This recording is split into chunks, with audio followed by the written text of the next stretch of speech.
সম্মানিত ভিউয়ার্স, স্বাগত জানাচ্ছি আজকের ভিডিওতে। আজকে একটি টপ নিউজ নিয়ে আপনাদের সাথে কথা বলবো। টপ নিউজটি হচ্ছে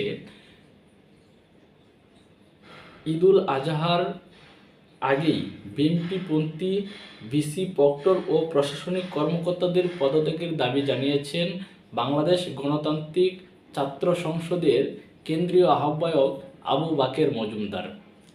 আসলে বিষয়টি একটু ইন্টারেস্টিং হয়ে গিয়েছে যখন ঢাকা ইউনিভার্সিটি ঢাকা বিশ্ববিদ্যালয়ের সাম্য হত্যার প্রতিবাদে বাংলাদেশ জাতীয়তাবাদী দল বিএনপির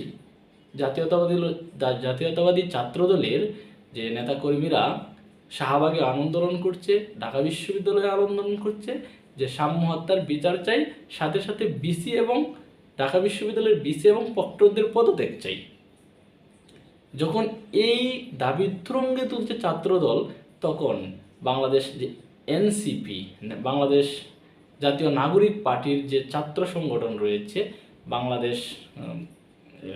বাংলাদেশ গণতান্ত্রিক ছাত্র সংসদ, সেই ছাত্র সংগঠনের আহ্বায়ক তিনি বিএনপিপন্থী সকল বিসি প্রক্টর এবং প্রশাসনিক কর্মকর্তাদের যে পদত্যাগ দাবি করছে।